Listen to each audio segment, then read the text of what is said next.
Welcome, everyone. We are about to get started. If you will give us 1 minute for things to get settled on our end, we appreciate your patience. We'll be starting in about 1 minute. Thank you so much for being here.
Good evening, everyone.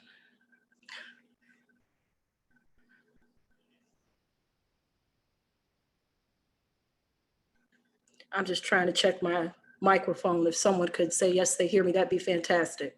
Your mic is working. We're just waiting to get started here in a second. Thank you.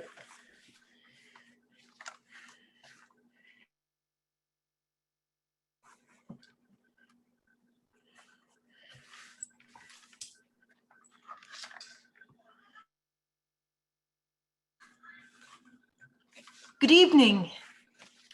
My name is Tracy Scott, and I'm the CEO of the Chicago Housing Authority. And I want to thank you for joining us this evening. We're here tonight because we're excited to discuss with you where we are on a proposed training fields and facility for the Chicago Fire Football Club, Chicago's Major League Soccer team. As you may know, CHA and the City of Chicago have started discussions with the Chicago Fire on a proposed new headquarters and training facility on the near west side. The proposed site is generally bounded by Roosevelt Road, Ashland Avenue, 14th Street, and Loomis Street. Through this proposal, CHA will retain ownership and is not selling land. We seek a market rate long-term lease to enable CHA to invest in adjacent CHA housing, Avila Brooks Homes, Loomis Courts, and William Jones Senior Apartments. Lease payments would support much needed substantial rehab work, which presently would take many years to fund. And we seek to create employment, contracting, and recreational opportunities for this community. CHA sees this proposal as a complementary to the residential use and in line with our philosophy of mixed use, mixed income community development. It also puts this land to active use, which benefits CHA families and the surrounding community. CHA will pursue the maximum benefits to residents in this immediate area for the new facility throughout the lease's duration. To maximize benefits to CHA families, CHA would require employment and contracting opportunities during construction and at the final finished facility. These terms would include opportunities for CHA residents, Section 3 concerns, and minority and women-owned businesses. CHA will continue efforts to create mixed income housing with CHA units in this area. We can do so on CHA-owned land and private land and identify alternate sites within the local area. As many of you know, efforts are already underway with the Roosevelt Square community as part of CHA's ongoing commitment to developing mixed income, mixed use housing. Some of you may even live in the Roosevelt Square units. I was hoping to have the mayor's office to say a few words, but we will move right now into a presentation where the Chicago Fire will share details on how their vision and how they would like to be a good neighbor in this community. Fire will talk, and then CHA will share a few additional slides with you, and then we'll have a Q&A following the presentations. So thank you again for being here this evening. And with this, I will turn it over to the Chicago Fire.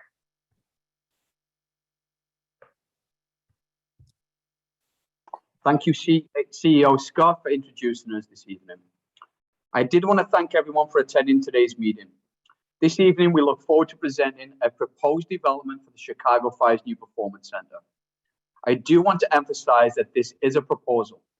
We will continue to seek feedback and information from CHA, ABLA LAC, Alderman Irving, Alderman Cincho Lopez, and the community stakeholders that we've been meeting with. Who we are as the Chicago Fire. The Chicago Fire Football Club was formed on October 8, 1997 on Navy Pier. And this year marks our 25th season and 25th anniversary. We are a men's professional soccer team that plays in Major League Soccer, and we have won 6 championships over our brief history. And we look to add to that success in the near future. Currently, our front office is based at 1 North Dearborn in the Loop. Our sporting operations is located in Bridgeview, and we have a soccer facility located on the north side at Tolman and Addison, which is opposite Lane Tech. We have roughly 200 people that work for the club that quite simply look like our city. We have a young, dynamic, diverse staff that is inclusive and passionate about what they do for the club and the city on a daily basis. Our players and coaching staff speak 11 languages and hail from 5 continents, and we truly represent the city of Chicago. I'm proud to say tonight, on tonight's screen, we have an image of our head coach, Ezra Hendrickson, and also 10 of our homegrown players. Each one of those players shown on tonight's slide originated from Chicago and was born in Chicago. And we hope to add to that as we move forward in the future. This development in the near west side will hopefully lead to more Chicagoans representing their club, the Chicago Fire Soccer Club. Our owner is also a local owner. Joe Mansueto has fully owned the club since the fall of 2019. The first thing that Joe did was transition our club back to the city where he could. We relocated our offices to 1 North Dearborn. We play our games at Soldier Field, and we have made an unresounding commitment to do better in the communities and neighborhoods of Chicago through our outreach, through our foundation, and our community programs. It would be remiss of me if I didn't mention our foundation. Our foundation was the first Major League Soccer foundation started in 1998 and has won numerous awards, including ESPYs and the Robert Woods Johnson Foundation Award for work in the community. The foundation's purpose is to make a positive impact in children's lives through the sport of soccer, whether that is creating safe environments to play the sport or community programming that helps children reach the vision of capability. The foundation has done great work in the city of Chicago, and we want to double down on that as we move forward. We will be working with the community on the near west side to understand what their needs are and what we can do to help create safe places for children to play and programming that the community will participate in. People ask, why the near west side? Why Chicago? And quite honestly, these types of developments do not normally get built within major cities. If you look around the world, whether it be Europe, South America, Asia, Africa, or even here in North America, these developments normally take place in the suburbs and rural areas. It's the commitment of our club to build this in the city because we truly believe that these types of investments in underinvested and underserved neighborhoods can really help and make a difference within the city. And that is why our commitment to build this in the city has been a process that we have been on for quite some time and are committed to get to the point that we need to. A question that we also get answered a lot as we've been involved in our community outreach with community stakeholders over the last 6 months is, what is a performance center? Well, first and foremost, this is not a place where we will be playing our games. We are committed to Soldier Field to continue playing our games at Soldier Field, and that's where we will be housed moving forward. The primary function of the Performance Center on the sporting side is to prepare our athletes to perform at the highest levels possible. We will have locker rooms, medical and rehabilitation spaces, specialized performance areas, and space for all the functions that support the players, such as equipment room, game analysis room, hydrotherapy room, and so on. We will not host games at this location, and we will continue to spread that message as we engage in further community outreach meetings after tonight's meeting. Now let's look at the proposed site where we are proposing to build this performance center. As you can see by the image, to the north boundary is Roosevelt Road. To the south, it's 14th Street down towards 15th Street. On the east, it's Loomis Street, and on the west, it's Ashland. It's also important to note that the boundaries do not go all the way to those streets, and the boundaries are actually offset. Those boundaries outside of our development are privately owned, city owned, and CHA owned, and will continue to be so.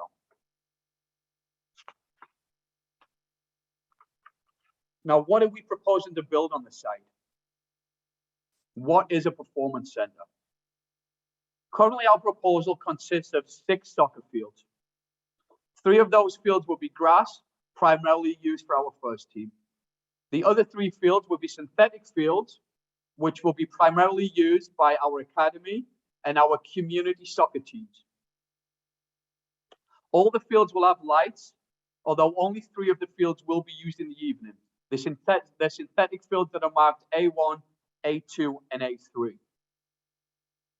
It's also important to note that we are proposing an inflatable seasonal dome. That dome would go over field A1, estimated time of sometime in early November, and would come down in early March. This dome would be used again for our first team, our academy, and our community soccer programs. Additionally, we are looking to build a 90 to 95,000 square foot building, which will host our first team, our academy, and our business operations. First team and academy, locker rooms, performance rooms, and spaces for development will be located on the first floor. The second floor would consist of multi-space use by the first team, the academy, and our front office. And the third floor would be a space dedicated solely to our business operations.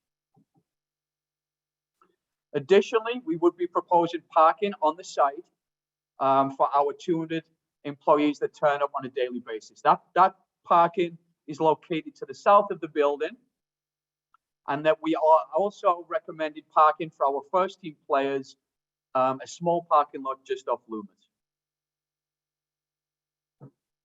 Also, bring attention to the community investment space in the southwest corner of the development. We have had extensive meetings with the ABLA LAC and local community stakeholders to understand what does the community look for in a development like this. Those meetings will continue to take place long after tonight's meeting. The Chicago Fire has always been committed in its history to engaging with the people of Chicago, and we promise to continue to do so in regards to this development.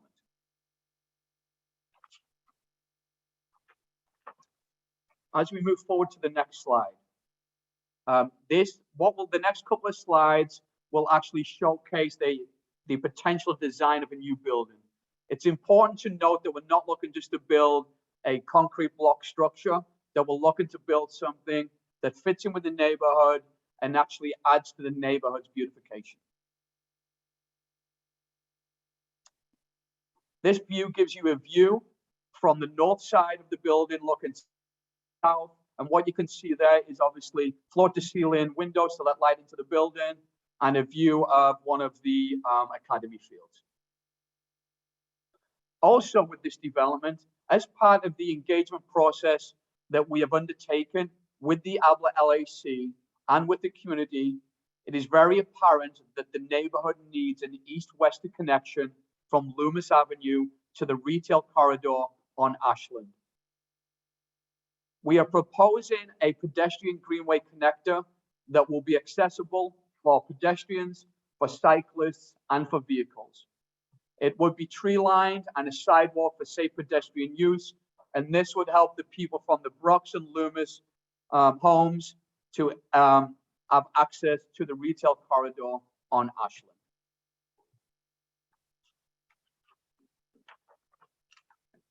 Again, this slide, this rendering gives an indication of that pedestrian connector going east from Loomis to Ashland on the west. As part of our engagement process, we have undertaken a lot of meetings with community stakeholders and the ABLA LAC. This rendering shows some of the areas that have been discussed in our discussions. A is the community garden next to the Jane Addams Resource Center, which is identified in B. C, which is the Jane Addams Resource Center or the management building, we have earmarked that area in our discussions with CHA and with the local LAC as a potential indoor community benefit space. We are securing ideas on what the community would like to see in that space, and that proposal, those discussions, are ongoing. As we move forward down, E and D are buildings that the Chicago Fire would use as our home in the Performance Center. And D is actually a development outside of the CHA property, where we would look to actually develop housing for our academy or for our international players. This would be short-term housing for players coming in from international locations. As you move south throughout the venue, G is William Jones Apartments. In our discussions, the William Jones Apartments have indicated that they need a new parking lot for the senior citizens, and that's something we are working with CHA and William Jones Apartments to accommodate. I is the Jane Addams Recreational Center, and C is the 2 acres of community investment space, outdoor space, that we have been in discussions with the community about developing. So far, ideas have centered around green space, play space, walking space, and safe space for senior citizens and the youth of the neighborhood to be engaged, actually to use within their own community.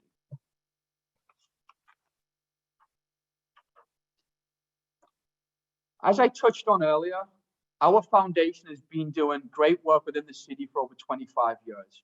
We have built 50 mini pitches in the south and west side of Chicago to create safe spaces for the residents in those underserved communities to utilize for their own benefits. We're also currently within 50 Chicago public schools to offer after-school programming to 3rd and 5th graders, and our award-winning plays program is something that we look to expand within the schools on the near west side. We will be engaged with Alderman Irvin and Alderman Cincho Lopez in order to identify more spaces and schools that we can work with as we move forward. The Chicago Fire Football Club has already committed to building a basketball court for the ABLA LAC. That basketball court will be located within the Brooks Home Developments, and we are currently working with CHA and the ABLA LAC to identify the space for that development. One of the things that we are going to be proud about during this development is our local hiring. We are engaged with a local community stakeholder. Our community consultant is Juan Teague from One and Only. Juan has spent all of her life on the near west side and is a valued member of the community that has run many projects and many different types of programs within the community. We will be working with Juan to identify times and locations for job and career fairs for the Black and brown community of the near west side. Those job and career fairs will not just be centered around this development. As a club, we are always looking to hire part-time workers for operations and full-time workers for our club. and we will be working with Juan for any open vacancies that we have to reach out to the community as we look to diversify our workforce. In addition to our commitment to working with Juan to identify people from the community that can participate with the club, we are also committed to meeting all of the standards, actually meeting and exceeding all of the minimum standards for minority workers that the city of Chicago has on these types of developments. CEO Tracy Scott will touch on some of those later, and we are committed to exceeding those expectations for minority hiring during the construction phase of this program. We're very proud of our local youth soccer programming, and we and our owner believe that the game of soccer can make a huge difference within the lives of children. In fact, any sport can make a huge difference in the lives of children. We are committed to doubling down and increasing our local youth soccer programming. In fact, we are looking to hire from the community. Next week, we are undertaking a project with US Soccer to put 70 local people through coaches training in order to get them licensed to work with our programs. After we pay for their licensing, we will also be hiring those coaches to engage with us and make sure that we are having a diverse workforce working with our children in all of our community programs. Children respond much better to coaches and people who look and speak with them. And you have a commitment from the Chicago Fire that we will increase that program and double down on our hiring within our community coaching group. In addition, for those that don't know, the ABLA Fund Day has been a staple of the community for over 2 decades. And we are committed to not only continuing the ABLA Fund Day on our site, we will be working with the ABLA LAC and the community to make sure that we can improve that fun day and take it to the next level. Additionally, we're also willing to work with community stakeholders to understand what needs you have from the Chicago Fire in the community and what we can operate with you, either in the community or on our proposed development.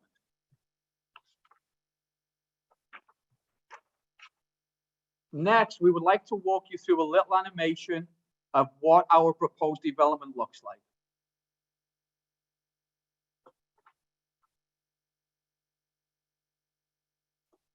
So as you get the aerial view now, this is coming from the south to the north.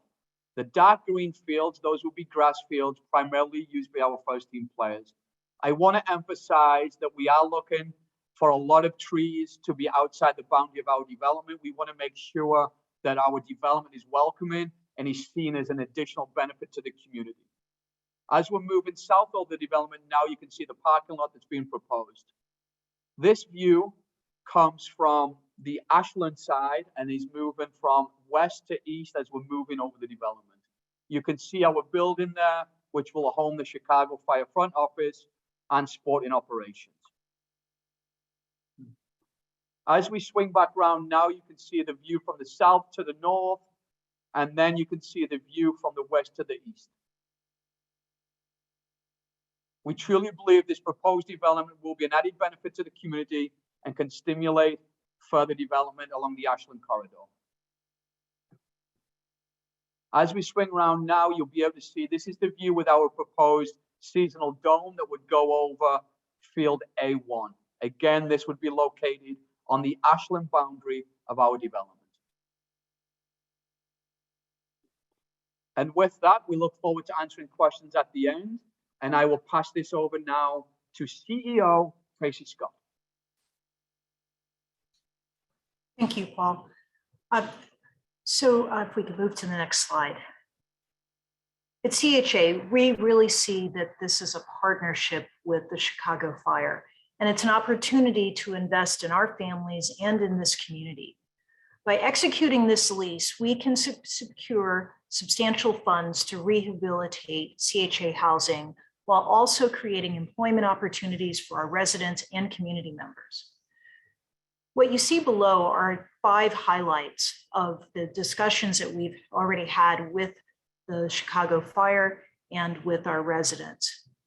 The first is a long-term market rate lease. We are proposing, or what has been proposed is a market rate lease on this largely unoccupied property.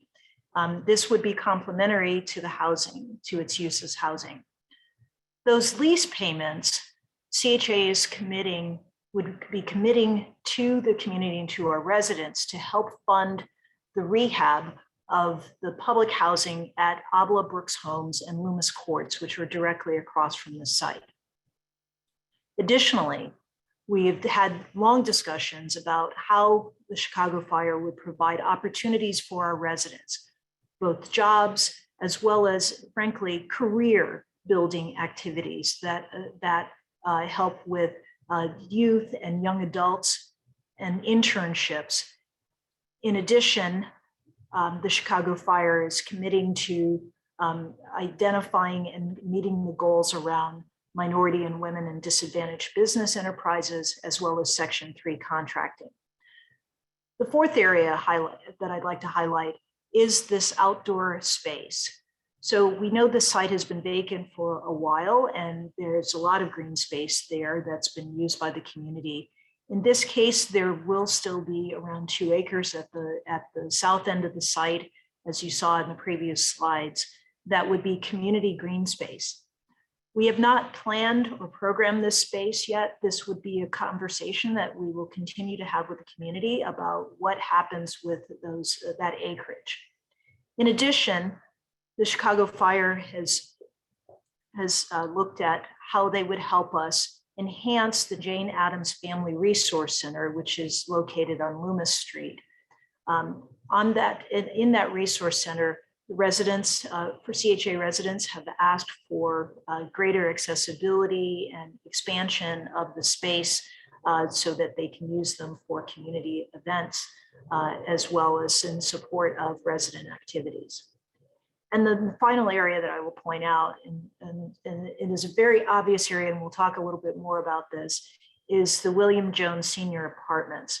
This apartment building is located on Ashland Avenue, and the residents there, the senior residents, have asked for expanded parking facilities, and so this part of the benefit here is that they would receive that. Next slide. So just to go into a little bit more detail on the direct economic benefits for CHA families.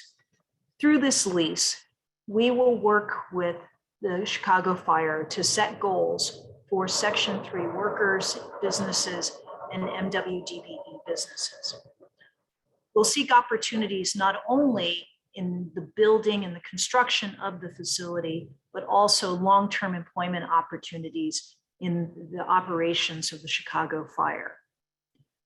The first area is around MWDBE and Section 3 goals. They'll be established as part of the lease agreement.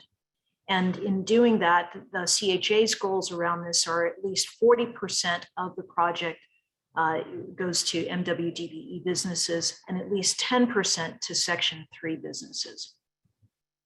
The second area is also in building the facility. Our CHA Section 3 policy will apply. And this applies to not only just engagement of residents, but also a minimum number of labor hours are completed by low-income workers in the community. And at least 5% of those labor hours are completed by what are called targeted Section 3 workers. And those are CHA residents, voucher participants, Youth Build, and those who are participating in the Youth Build program. And then the last area that I'll highlight is that CHA residents will be given priority consideration for jobs and internships at the completed facility. So with that, I will turn this over for a little bit more detail on the rehabilitation efforts that we would make using the proceeds of this partnership. And I'll turn it over to our Chief Property Officer, Eric Garrett. Thank you, CEO Scott. I'm here to talk to you about how would this benefit the CHA properties and a need for our age housing rehabilitation. William Jones, 59 years old, established in 1963. The residents has always been complaining about there's the parking needs, primarily because the investment on the Ashland corridor has increased. So there's a lot of commercial there. And so residents need for parking, this deal would benefit us to create a parking lot for the residents at that site. Abla Brooks Homes, 79 years, established in 1943. CHA will begin the planning process for rehab in the summer of 2022. What does that mean? What does that mean? That a physical needs assessment will be completed on every unit. Just a little bit about that. That physical needs assessment, the RFP is actually out on the streets, and actually there was a walkthrough today at that development for this response to this RFP here. We will continue to work once we complete the RFP and the physical needs assessment. We'll work with the residents of that community and talk about what the true needs of the development is, and we'll work with the resident leadership of this community in order to plan the rehab for this property. Loomis Courts, 69 years, established in 1953. We will begin planning process in 2023. We all know that there is a true need for the rehabilitation of Loomis Courts. Loomis Courts is not like any of our traditional family properties or traditional public housing properties. It is a separate standalone property operated under the PRA program, which project-based rental assistance program, which is administered strictly through HUD. We'll continue to work with our residents and talk about what the true need for this property is and what the future decisions for the property will be. Next slide, please. Community green space and the Jane Addams Centers. We've been working with the Chicago Fire, talking with our resident leadership of ABLA community, as well as our resident leadership over at the William Jones and the Loomis Courts complexes. What we talked about in those working groups, we will let the residents in that community decide what this green space will look like. Who knows what the green space will look like at this time? We don't know, but we will be working with our resident leadership and the community to decide what we put here in this green space. It will be strictly up to those residents in the community to say what they want. So we want to hear that voice. Also, CHA and the Chicago Fire will work together to renew the Jane Addams Family Resource Center and accommodate in and outdoor activities. One of the things is that we continue to hear from our residents of this community that spaces are unavailable to them, such as the ComEd Center or the Park District facility that they're getting turned away from. So we want to make sure that our families of this development will never be turned away, will never be turned around. We'll always have someplace active to go. This will house and programming for not only children, but also our senior population and all of our families. So this will be truly a family resource center. Thank you. And I'll turn it over now to our Chief Development Officer, Ann McKenzie. Thank you, Eric. So I know there's already questions. Wait, you're the Chicago Housing Authority. Where's the housing? So that's what we're ending with here. We are all about housing and community. People don't live just in houses. They live in community. They live in neighborhoods. And when the Chicago Fire and CHA started talking about this, we realized that this was something that works well with housing. Let me give you a recap of where we are with the development. Our development partner continues to be Related Midwest, and we are still on track to fulfill our commitment for housing within this development area.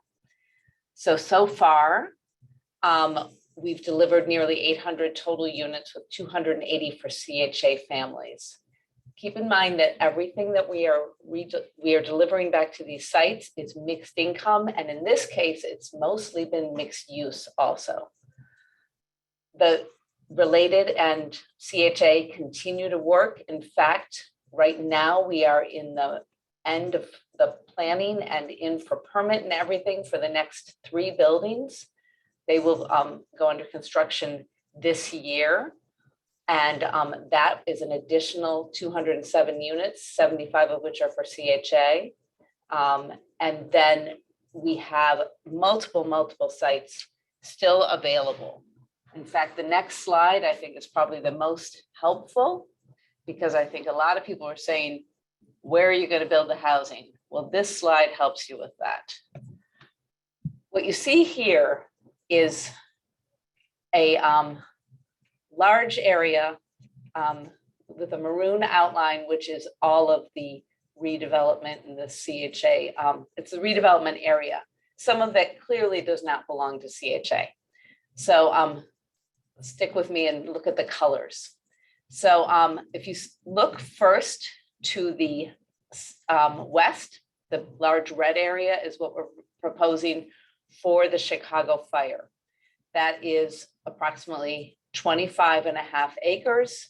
You're also going to see some private property there that the Chicago Fire will be acquiring themselves, and obviously a Chicago street, which has been vacated, and that would be part of their development.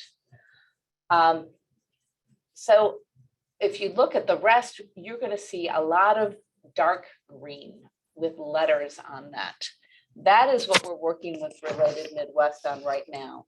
That is about 20 acres, more than 11 sites that are being replanned right now, just like we replanned when we participated in the Taylor Street Library and apartments, and then Roosevelt Square 3B, which is the planned phase. Every time we've come to a new phase here, we've really looked at the whole site again, to the needs of the community, and most important for the CHA, it's the needs of our residents.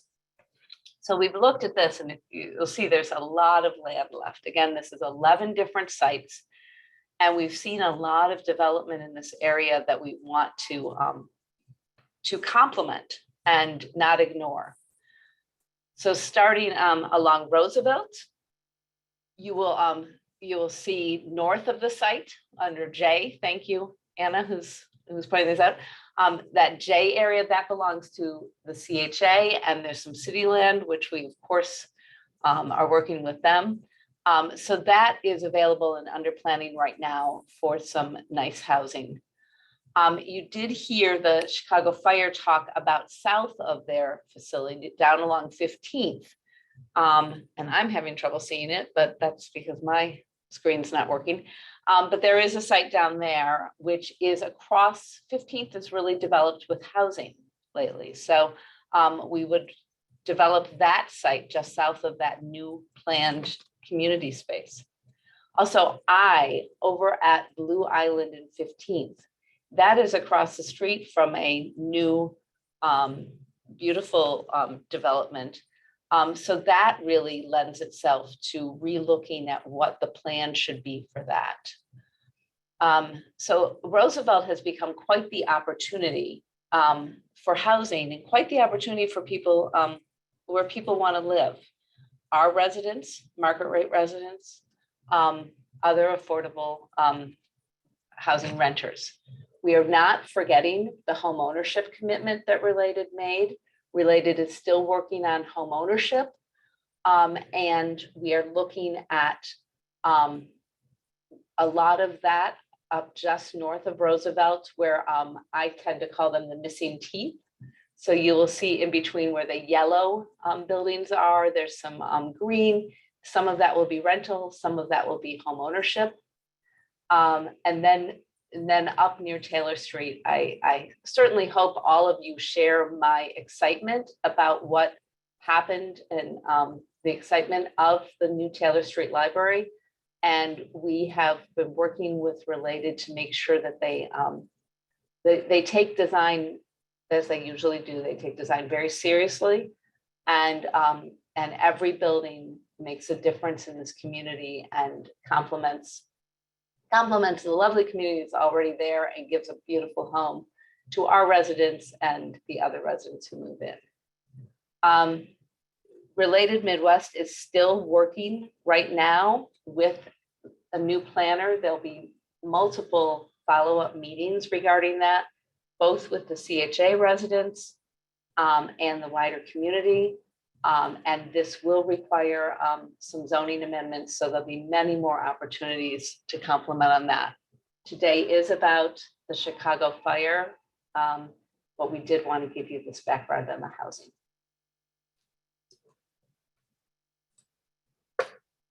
And that is it for me. And I am going to ask. Who's I can next? take over from here. Thank you. So thank you so much, CEO Scott, Mr. Garrett, and Ms. McKenzie, and thank you, Kathy from Chicago Fire. We are now entering the Q&A portion of the day, but before that, can we go back to ongoing engagement? I want to make sure that our audience knows that even beyond today, there will be comments that will be accepted. And so these are the different methods in which you can engage. There are going to be further opportunities for community engagement. You can submit comments and questions at dpd@cityofchicago.org. You can register in advance to speak at a CHA board meeting, and the information is on screen. Or you can visit the DPD website for updates at the link that you see here. This presentation will be available to the public in a couple of days on the DPD website as well. So with that, I want to introduce myself. I am Norma Celedon, and I'll be serving as your facilitator for your Q&A portion of the night. Good evening to everyone. Good evening to Alderman Sigcho Lopez and Alderman Irvin's Chief of Staff, who are here representing our district areas. Thank you for coming out, especially to all of you, to hear about the Chicago Fire lease proposal. Again, we are living in challenging and taxing times, and we have all learned a lot, but I personally am witnessing a new level of collaboration. I thank you for your participation tonight. Last night, we gathered with a group, the majority of which were CHA residents from various buildings surrounding the proposed site. And tonight we are coming at you virtually. A little bit about the Q&A segment of the night. We welcome questions and comments, and we ask that you either submit your questions in the Q&A segment, which some of you have already done, or that you raise your hands, and we will make sure that you are unmuted so that you can ask your questions live. We will also be going between those live questions out loud and the Q&A questions in our chat. Additionally, I want to offer a couple of guidelines for our meeting tonight, and one is please be respectful when sharing your comments. We want you to speak your truth, but allow others to speak theirs. We are asking that you assume the best intentions. And again, we know that this brings in a lot of passionate perspectives on the issues. We welcome the passion. We just ask for you to do it with respect. So we will be beginning our Q&A, and let me switch over. I know that we have people in line, but we are going to start with a question from Mr. White asking, is the developer willing to negotiate a binding community benefits agreement? I will be opening that up to our panel to answer. Yes, this is Paul from the Chicago Fire.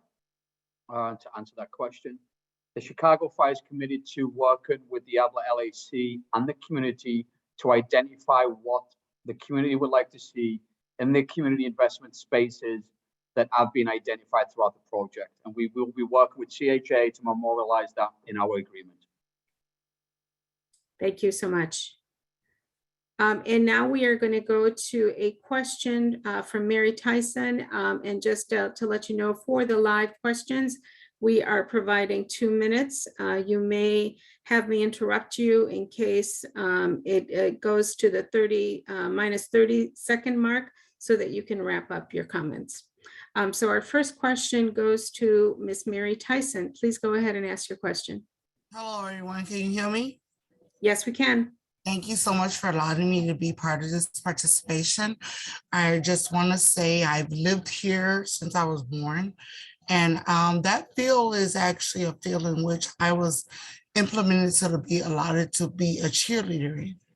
That being said, I'm just wondering, are we in a proposition of / quote unquote fighting the Chicago Housing Authority to get this position for the Chicago Fire to have an allotted space to practice on? And furthermore, I just want to see something productive there, because me growing up as a child of Pilsen, I've seen the gangbanging and I've seen all that great bad stuff. And if the Chicago Housing Authority hasn't really done anything thus to this point since they demolitionized that space, why not just go forward and allow the Chicago Fire to bring something productive to the community? That's all I have to say, and I thank you for my time. But that's how I feel, because I'm in and out. I live in and through it, and that has been a space that's been demilitarized for quite some time. And I really think that bringing the Chicago Fire will be something beautiful to our environment. Thank you so much, Ms. Tyson. Is there any comment from the panel?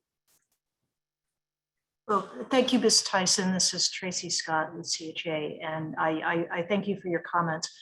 We feel likewise, which is why we have been talking with the Chicago Fire, because neighborhood revitalization and development includes green space. It includes healthy activities in addition to housing. And so we believe that this is a strong proposal for partnering on how we enhance the entire neighborhood.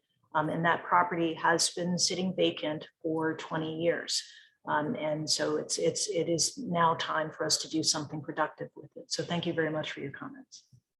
Thank you very much for listening, because as well as you just said, I've experienced this all my life. So I've had family come and go, and I've been here for 42 years. So I am right across the viaduct, but just because I'm across the viaduct doesn't mean that I'm not involved. Thank you so much, Ms. Mary. Okay, we are going to move on now to a question from Mr. Bautista. There seems to be a concern about the breaking of a lease in Bridgeview from Toyota Field. I wonder if somebody from Chicago Fire would like to address that, please. Yes, Norma, thanks for asking the question. The Chicago Fire had a mutually agreeable departure from its lease in Bridgeview with the mayor of Bridgeview, and we actually bought out our lease. Not only did we buy out our lease, we also put additional money into Village of Bridgeview for the Village of Bridgeview to build additional soccer fields around the stadium. So we didn't exit the lease. We had a mutually agreeable exit from that lease with the mayor and actually bought ourselves out of the lease so that we could return to the city of Chicago, play our games at Soldier Field, and have our home at 1 North Dearborn. Thank you so much, Katie. There is a second part to this question about CHA and I'm sorry, that was moved CHA and the request to CHA promising to build a 700 plus housing unit in Roosevelt Square. So I'm not sure if somebody from CHA would like to address that. If I could ask Anne to address that as the head of development. Yes. As I stated, we are standing by our commitment to bring all the housing back to the site. And we have looked at the site and looked at those 20 acres, 11 sites, and we know that there's other land around there. So we are not backing away from our commitment. We actually think that this development will help us to bring that commitment more quickly. Thank you so much. We are now going to move into another live question, and this question will come from Bernice O'Neill.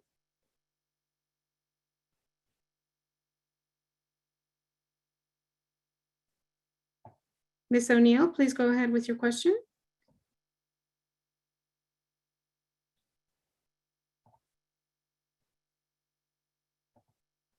Okay, let us move into another one of our Q&A questions. There is a question regarding the housing choice vouchers, and especially those with closed wait list. Perhaps somebody from CHA would like to answer that question.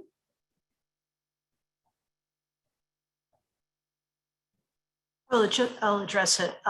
So the housing choice voucher tenant-based waiting list is closed and has been closed for a while.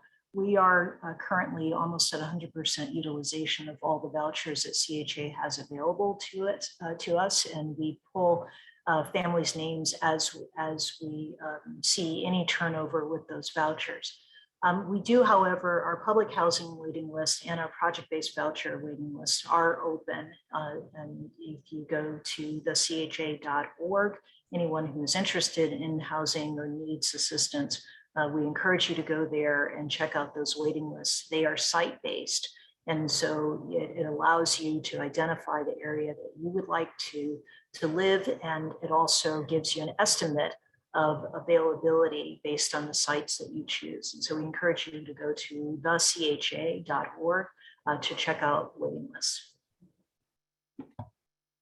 Thanks so much, CEO Scott. We now are going to go to a live question from Lisa Lee. Please go ahead with your question, Ms. Lee.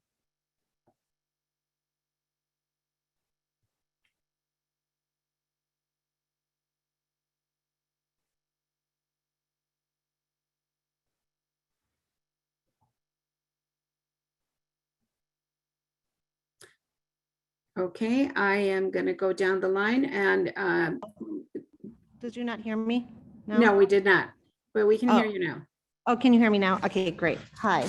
Yeah, so I'm with the National Public Housing Museum, and I'm very excited about any equitable and also visionary investment in the near west and near best side of Chicago. For those of you who don't know, the National Public Housing Museum will be very near these practice fields, and we are the first cultural institution in the United States dedicated to interpreting the American experience in public housing. And we are working with public housing museums and with public housing residents in order to harness the power of place and memory to preserve, promote, and propel the right of all people to a place where they can live and prosper. And because we believe that storytelling can be a catalyst for innovative public policy solutions, and that we must go upstream, which is back in time, to ask what have we not yet learned from history, I just want to also remind us about a really important Chicago story. And it's when Daniel Burnham was just about finished with the 1909 Plan of Chicago, and he visited the well-known social reformer and peace activist Jane Addams at the Hull House settlement on the corner of Halsted and Polk Street. And it was at that time the heart of Chicago's working class and immigrant populations, where it was the stink of the stockyards, it was overcrowded and dangerous. And Burnham went there to ask the single unanswered question about his perfectly laid out city. Where do the poor people live? And so, bewilderingly as it may be, there were absolutely no provisions for housing, absolutely none, and his ambitious effort to make no little plans. So his effort to reimagine our growing city was a proposal to beautify and improve efficiency in business and commercial enterprise. Whether we're talking about 70 acres from Cabrini or 25.5 acres now that are being discussed, I'm excited about any proposal that has a vision and provision for more affordable housing in the city in order for us to build a collective future. I believe that this can be equitable development in our beautiful and ambitious and troubled city, and I'm excited about the plan to develop these fields, but I also believe that we need to be clear about what we're against and what we are for.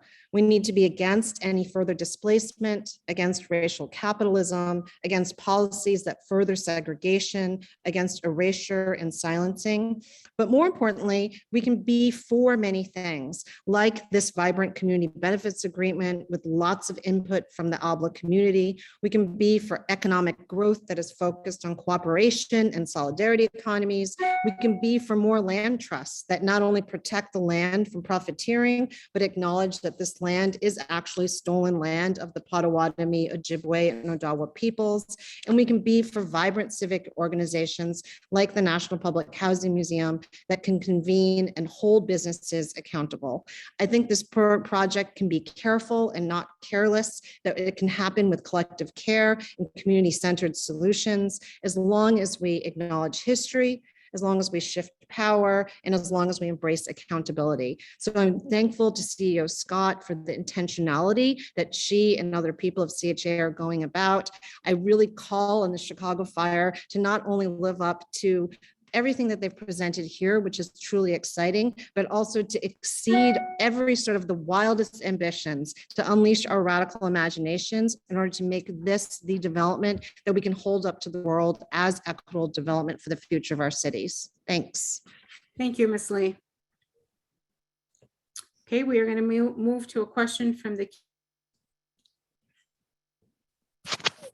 Norma, you accidentally muted. oops, I apologize.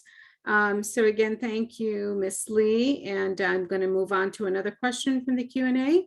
This one comes from Mr. White, and who is asking, what is the difference in what rehab and construction you could do now, and how much faster it would be if you give the leases?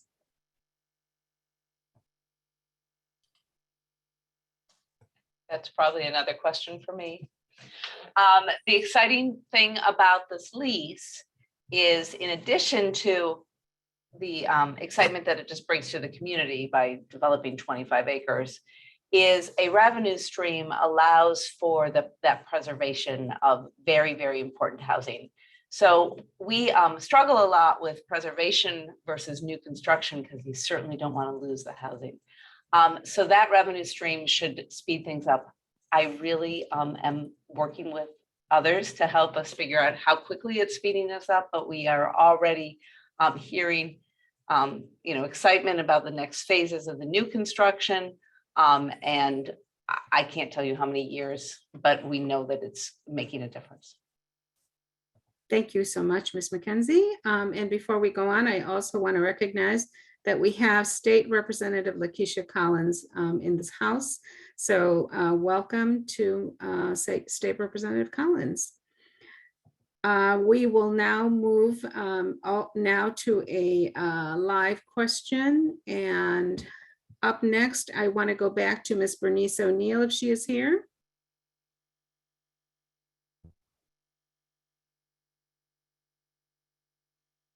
Okay, we will move on to Roland Solinsky. Please ask your question, Mr. Solinsky.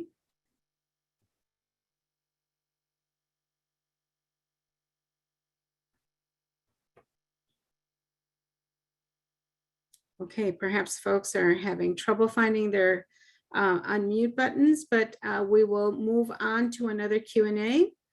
And this question asks, if approved, what is the timeline for construction and breaking ground?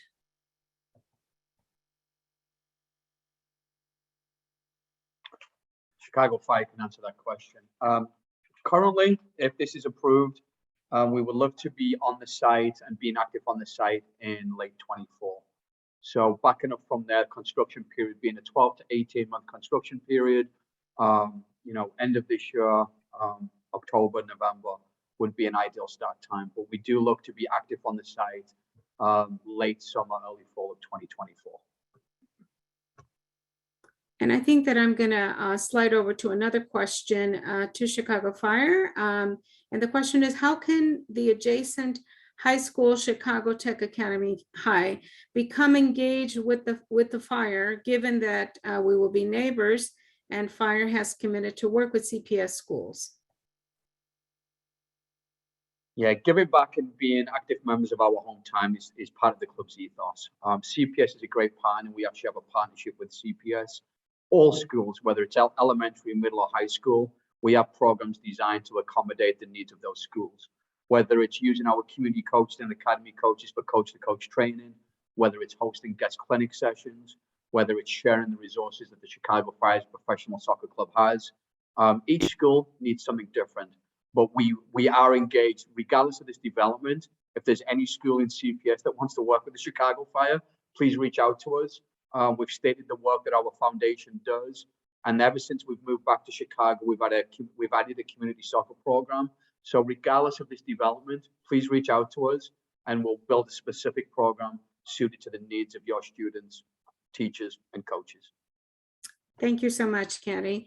We'll move now to a question from Mr. Kenneth Newman. Mr. Newman, please go ahead and ask your question.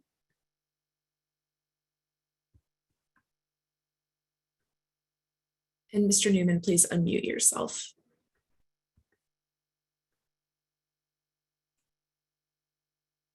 Can you hear me now? Yes. Yeah. Hey, Paul, how you doing? How are you doing, Ken? When I saw your name come up there, I wondered if it was the same Ken Newman. So I have a long soccer background, is that what I've written. I've worked with the CHA before on soccer 30 years ago, and I would like to sit down with you guys from the CHA and tell you a little bit more about my background.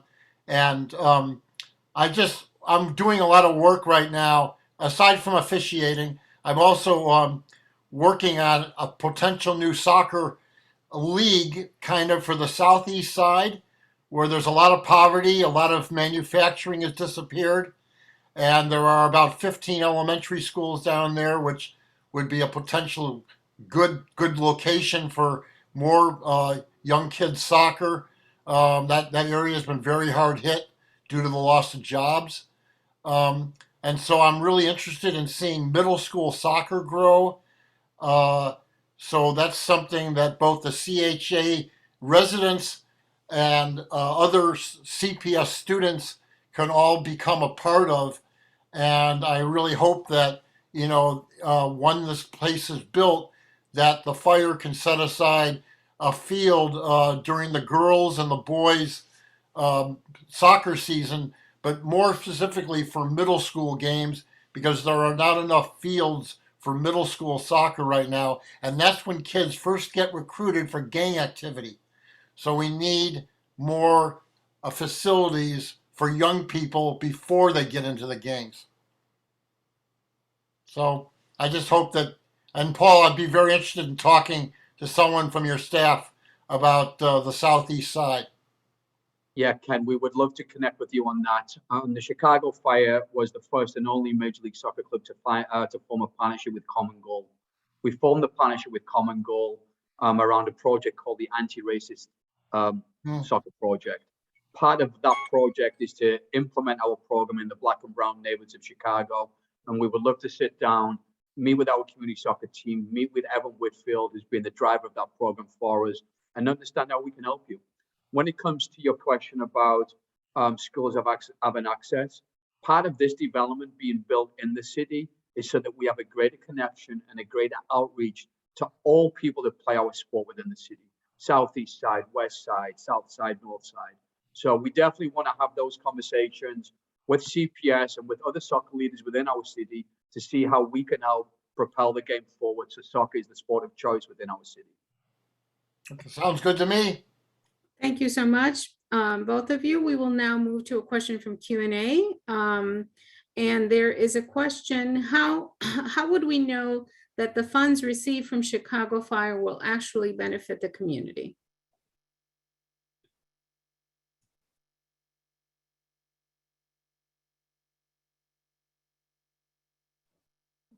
I'll address that. I think Paul has also addressed the many ways that Chicago Fire will be a good neighbor. From CHA's perspective, we see at least two ways that this benefits CHA residents and the broader community. The first way is that the lease payments will be market-based lease payments, and we will use those funds to help with our rehabilitation of Abla Brooks Homes and Loomis Courts.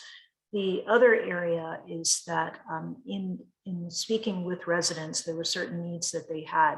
That includes the William Jones Senior Apartments and the Jane Addams Resource Center, and expanding the use of that and the availability of that center. In addition to the jobs, the careers, we have talked about coaching, we've talked about leagues for youth and adults. And what was mentioned earlier in the presentation by the Chicago Fire is that a basketball court was requested right away from the residents. And so they have committed to providing that as soon as possible. So there are multiple ways, and we do expect with continued conversations in the community, we'll narrow down some of the specific contributions that will be made. But we also see this as benefiting the community directly through the investment that the Chicago Fire is bringing by moving their headquarters to the Performance Center. And I won't go into many more detail. I know Kathy can speak more to that, but this is an investment in the community. This is land that's been vacant for 20 years, and we are putting it to productive use. And that the economic investment benefits everyone in the Roosevelt Square area. Thank you, CEO Scott. We are now going to another out loud question, and the next person in queue is Xochitl Esparza. So Ms. Esparza, if you would please ask your question, unmute yourself. Hi, thank you. Can you hear me? We can. Hi, my name is Xochitl Esparza. I'm the bilingual hotline counselor for the Metropolitan Tenants Organization. Here at MTO, every year we speak to thousands of tenants that are in crisis and are also living in unsafe housing conditions. So it is our job to inform them of their rights and help them. And here at MTO, we are deeply, deeply disappointed at CHA, at Alderman Irving, for this proposal for Chicago Fire to use land that is supposed to be built for affordable housing. I want to remind you that CHA's job is not done. Every day, rents are rising at very high levels, and families and children are being evicted. You all say that this is for the children, this is for the communities. How are our children supposed to play when they're homeless, when they're evicted? You know, CHA has a lot of work ahead of it to do. There are families that need affordable housing now. There is a housing crisis in the city of Chicago. We do not support that this proposal move forward to. Chicago Fire, please find somewhere else to build this soccer field. We refuse, and we believe that this land should be kept for affordable housing units. CHA, we want to remind you of your job. It is to build affordable housing. If some of you are confused, we're more than happy to speak with you all, but we're getting so many calls from families and children that are being evicted. And I just wanted to remind you that we need affordable housing. These families and children need affordable housing, not soccer fields. Thank you. Thank you, Ms. Esparza. Along the lines of Ms. Esparza's comment, we have a question that indicates that through a DePaul Housing Institute, there is a gap between affordable units that are needed and units that currently exist. And so there is a question about CHA's plan to close that gap. So I'm assuming somebody from CHA will answer that question. CHA's mission is to invest in communities and families, and we will continue. This is consistent with our mission around neighborhood revitalization and investment. We continue to also build housing, to invest in housing, and to preserve the housing, the affordable housing that we have in the city. This proposal, in fact, really helps accelerate how we can preserve the existing affordable housing at Abla Brooks Homes and Loomis Courts, as well as continue to work with our partners, Related Midwest, in this particular area to continue to build new affordable housing. We expect to and hope to and are planning to break ground on the next phase of this development, phase 3B, which will be 2 new buildings on Roosevelt Road and another one on Taylor Street. And that is in fact quite consistent with our mission around neighborhood investment, revitalization, and building and continuing to provide affordable housing in the city. Thank you, CEO Scott. We are now moving to another live question, and this will come from Mr. William Vickery. Mr. Vickery, if you could unmute yourself and please make your comment or ask a question.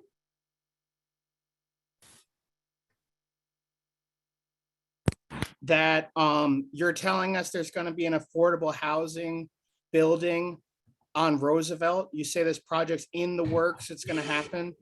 Let's get the housing first, then you get the soccer field. You know, you want to get paid first, you want your soccer field, and we're going to trust you that you're going to set that money aside and make sure it eventually goes to some housing. I don't really buy it because CHA has been sitting on 430 mil from the housing choice vouchers. And you know, on top of that, so I don't really trust CHA to use the money they get from Chicago Fire. And also, Mr. Codwell, with all due respect, you've promised that your charity is going to have a bunch of community benefits. It sounds like so far you've primarily partnered with the Alderman's precinct captain, Juan Tovar, and that's the extent of the community engagement. The local, the LAC you also mentioned. I'm not as familiar with the LAC from the Abla homes, but at the same time, it sounds like Chicago Fire is going to control all these purse strings. They're going to cut them when they want to. And I don't think that that's enough for the community. That to have Chicago Fire do good works as they are moved by their creator, and to have CHA make money without delivering housing. I think we need the housing first, then you all can get the money and get on your grind. But first, build the housing. Thank you so much, Mr. Vickery.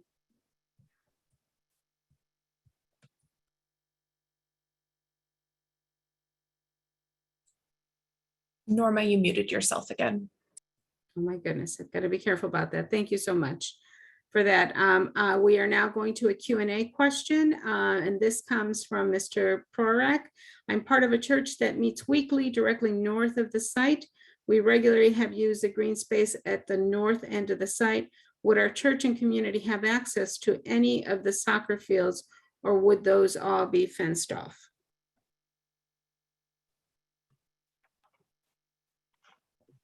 So that question for me, sorry, Norma. The indoor and outdoor community space is being planned with input from the Abla, LAC, and CHA. We are committed to working with other community stakeholders to understand what their current needs are on the site and accommodating them on those synthetic fields that I identified as we were going through the presentation. So anyone that would like to answer those questions, we're going to be more engaged as we move forward. So we would like to make sure that we are engaging with all of the relevant stakeholders to understand what their needs are. Thank you so much. We have another question that asks how many low income below 30% of AMI who most need CHA housing do you expect to house?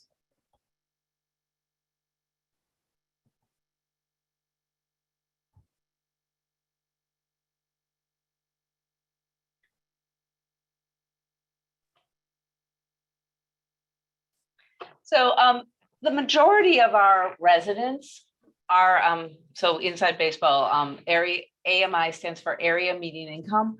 And the vast majority of our families are at that rate, and certainly the vast majority of our seniors are. I just want to remind you that when CHA does bring housing back to sites, we do it in a mixed income community. So up to 40% of the site would be for our families, and the vast majority of those. We do not limit ourselves though to 30% area median income. Our limits are 80% of area median income, just for those of you who want to look that up. Thank you, Ms. McKenzie. We have a question that there is an alley behind the private properties on Roosevelt Road. Would this be considered for green space, a bike path or a pedestrian walkway? I'm going to answer that one. Housing is really, really important. And we really are excited about housing on Roosevelt. So I don't really think we'd be giving up that alley. That alley will probably be important for any housing on Roosevelt. Thank you so much, Ms. McKenzie. We will now go to a question live from Mr. Chris White. If you could unmute yourself and please ask your question.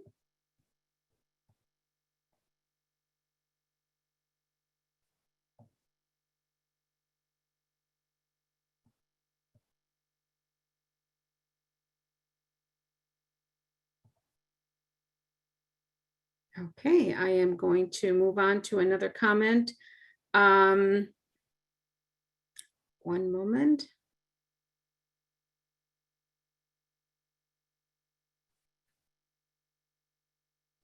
We have a question about the dollar amount of the proposed lease.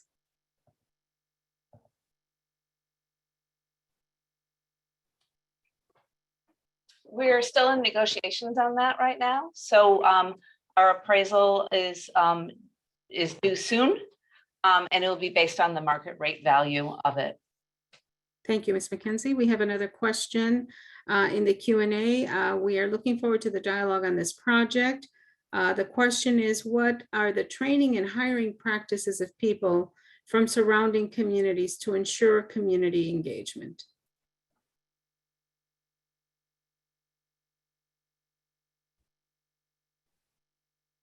As we stated earlier, we're going to be committed to working with our community consultant to make sure that all local residents have an opportunity to apply for any jobs that are coming through this development. And I do want to stress again, not just through this development, the Chicago Fire is committed to hiring local, not just for construction jobs, but for work within our front office, for work within our stadium operation needs at Soldier Field, and within our community coaching programs. And we will be hosting job and career fairs that will be posted in public forums for people to see and sign up for. And I am going to ask if somebody from fire can please address the involvement of Juan Teagues. There are a number of questions around that. If you could please address that. Yeah, one is a community consultant, a community stakeholder that was born and bred on the Near West Side, has got relationships, has hosted numerous different musical events, different festivals within the community, and has got a good knowledge of what the community looks for and wants from a development like this. So one is not just the only resource that we use, and we're also working with Alderman Lopez, and we also hope to work with Alderman Alderman Irvin we're working with, and we're also looking to work with Alderman Cincho Lopez to understand what community needs and community asks are also. But one is being a community consultant for the club during this process. Okay, we have a comment and question in the Q&A section from someone who says, I play recreational soccer at CIBC Fire Pitch, and I also have a toddler. This development would be much closer to home for me. My question is, would there be a recreational soccer league potentially playing here too, as well as any child development programs? No, the answer to that is no. This proposed development is designed for our first team, our academy, and our community soccer programs. Our pay-to-play programs like Chicago Fire Rec Soccer and Chicago Fire Youth Soccer Club will continue to operate out of our facility on the near north side at Tolman and Addison. Thank you so much. There is another Q&A question. It was mentioned that this property has been vacant for 20 years after the projects were torn down. What are the reasons that CHA has not redeveloped the land to build affordable housing for those that were displaced? So I think I've mentioned that as we bring housing back, we're bringing it back in a mixed income context, which results in, and no one likes to hear this, but complicated financing involving low-income housing tax credits, private funding, as well as CHA dollars. CHA does have limited dollars, which we use to preserve our housing to the greatest extent possible. So we do have to wait in line for low-income housing tax credits. And it just takes a long time sometimes to develop housing in the city. Thanks so much, Ms. McKenzie. And I believe that I had overlooked Alderman Lopez, who had his hand raised. Please go ahead, Mr. Alderman.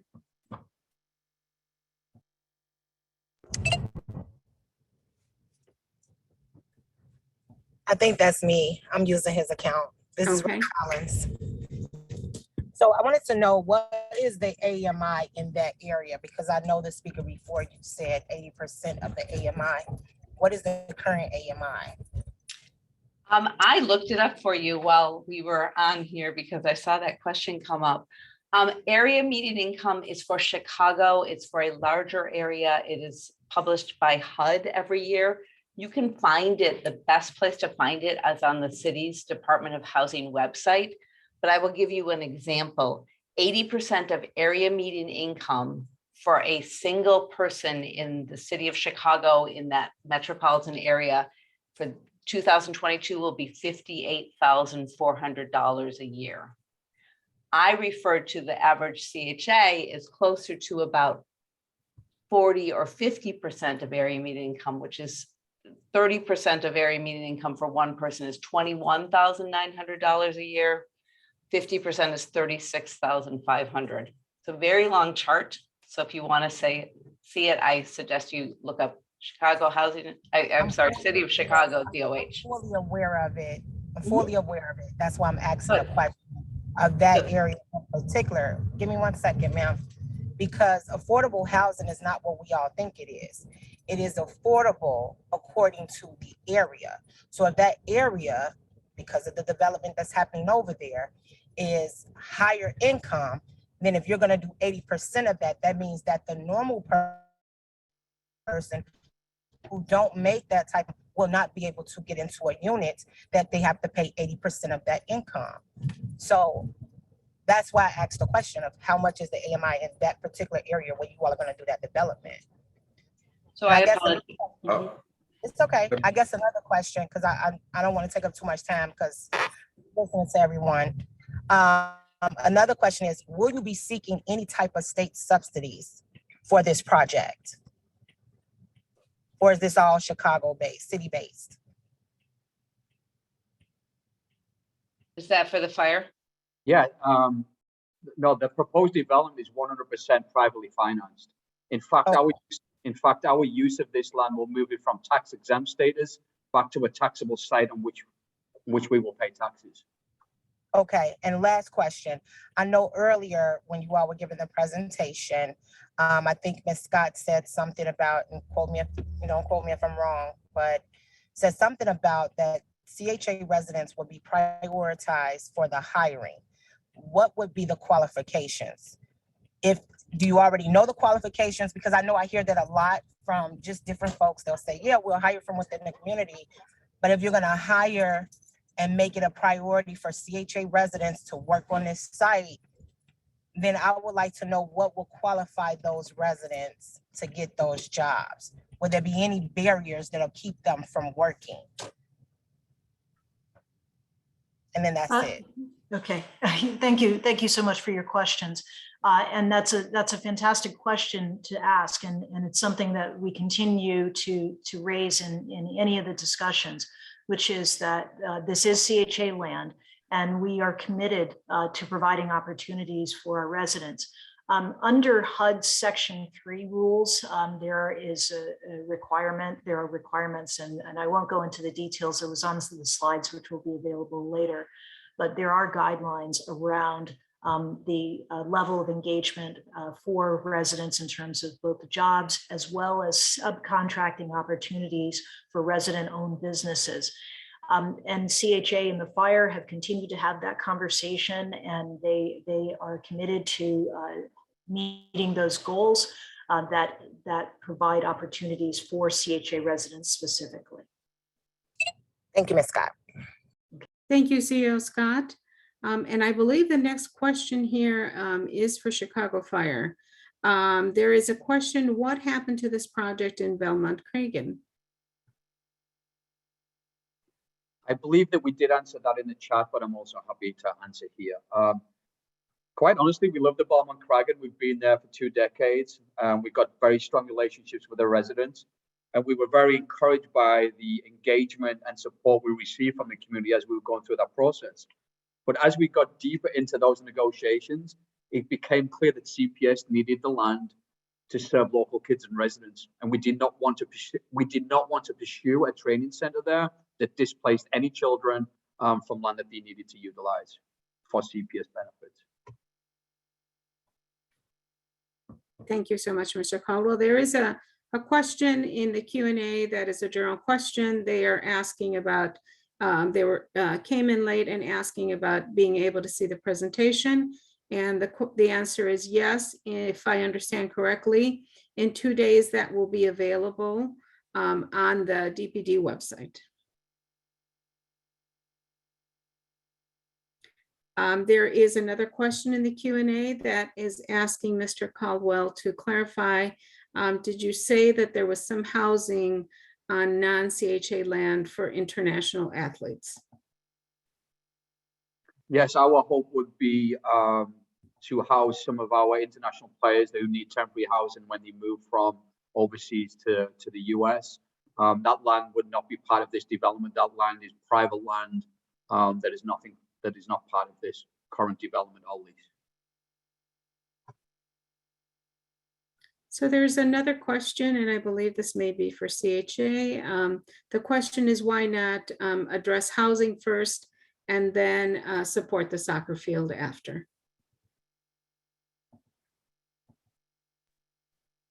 I'll address that. I think Ann McKenzie also addressed in some of her earlier remarks.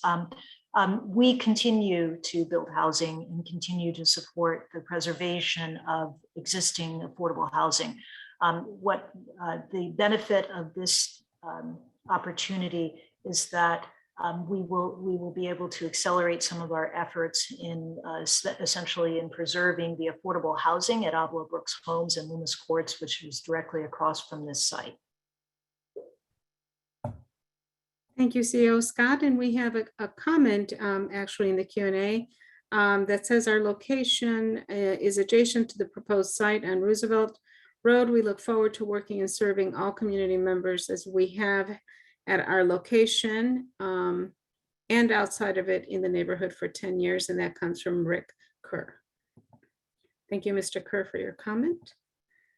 And I believe that we have another comment or question from Miguel Bautista. Mr. Bautista, if you could go ahead and ask your question. Hello, can you hear me? Yes, we can. Hi, thank you so much. I know I asked a question earlier, but it wasn't asked correctly. But anyways, I will change for another one. You know, it's interesting that CHA keeps saying that we have an undeveloped land for over 20 years. And it's just so sad that CHA has not done its role on what it's supposed to do with public land and leave it vacant for 20 years. So you have a private business, which is a hobby of a billionaire, to be able to come and take over that land and use it as they please. That's very disappointing.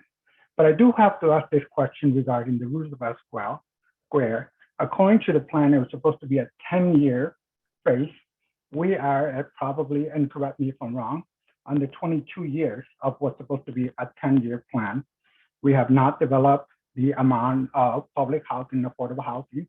Yes, we talk about how we have mixed development in there, but the actual point and focus of the Roosevelt Square has not been fulfilled. And we're going on over 22 years with that. Can we, the people, get priority for one from CHA and develop this public housing, affordable housing, and subsidized housing in our public land? And as you know, many of the people are being displaced here in Chicago. And the most recent census said that we lost over 200,000 Black neighbors and friends in the city of Chicago. This is not going to help with that displacement. It's only going to make it worse. Can please CHA and the city of Chicago prioritize public housing on our public land and let Chicago Fire purchase their own private land? There's plenty of public land here in the city of Chicago that they can purchase. Why can they not pursue that instead of taking over purchase public land that we all need for housing and public housing? Thank you. Thank you so much, Mr. Bautista, for your comment. We also have a comment in the Q&A that comes from Ms. O'Neill. Thank you, Chicago Fire, for investing in our neighborhood. The soccer field helps housing and quality of life. It is much needed green space. Thank you so much, Ms. O'Neill, for your comment. And I want to make sure, I don't know if this was a hand previously raised, but it looked like Alderman Lopez or his staff had a question or comment. No, thank you.